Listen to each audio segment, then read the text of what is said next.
Thank you. Friends, this isn't where I had planned to be today. Today's my 28th wedding anniversary, and I figured I'd be at home celebrating with my family.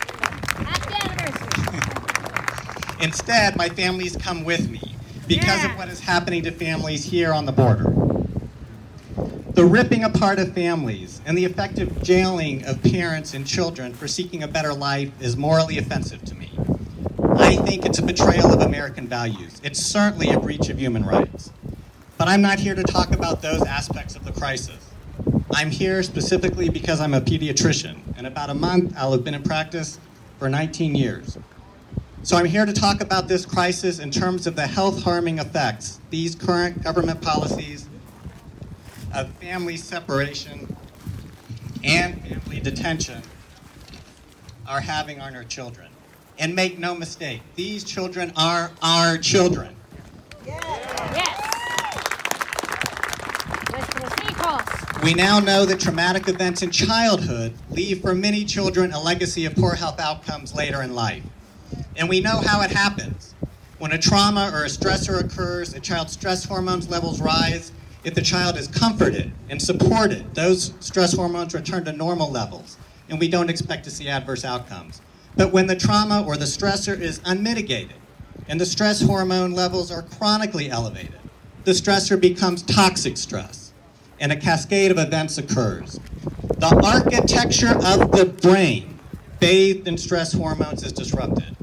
Inflammatory cytokines become dysregulated.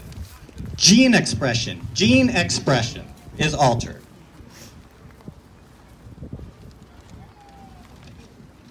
These changes impact the child's body, from the brain to the heart to the lungs and on and on. And we know that because of these changes, children who experience unmitigated chronic stress activation go on to have increased risk later in their lives for behavioral issues, learning problems, heart disease, asthma, obesity, depression, and that list goes on as well. What do we know is the most powerful mitigating influence to protect children from the effects of toxic stress? The supportive, nurturing love of a parent or other caregiver.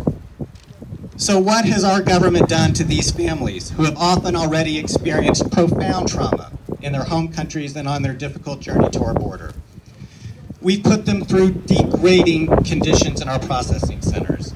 We have ripped these children from their parents' arms, taking from them the very relationship that is their best shield. In many cases, we have taken the children far from their parents, to different cities or states entirely. The damage we are doing will be lasting. As healthcare providers, we must be clear to the world. These policies of family separation and of family detention are injuring children, and the damage will be lasting.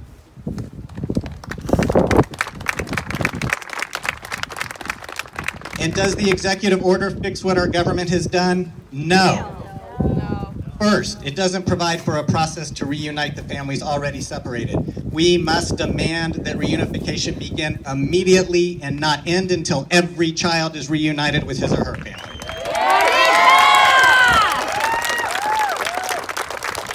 Second, the executive order reduces family separation not by providing respectful, dignified treatment of families, but by effectively jailing children with their parents.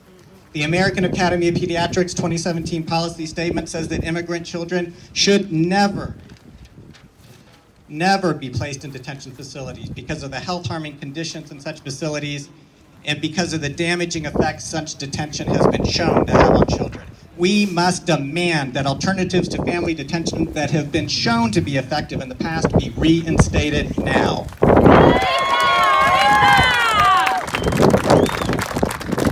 I am blessed to work at a place and with coworkers who every day uphold the belief that every person deserves respect and dignity, regardless of where they are from or what they look like. And we recognize that respect and dignity are the foundation of health and well-being. What our government is doing right now is the antithesis of what we have devoted our lives to. My friends, this is not where I had planned to be today, but this is where we must be today to bear witness to what is happening to families and children in our name and to demand that it stop.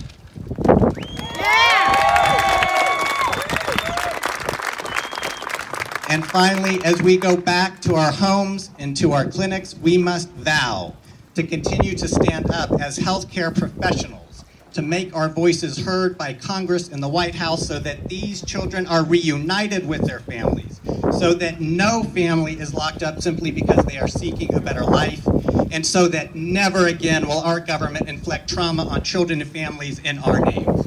Thank you.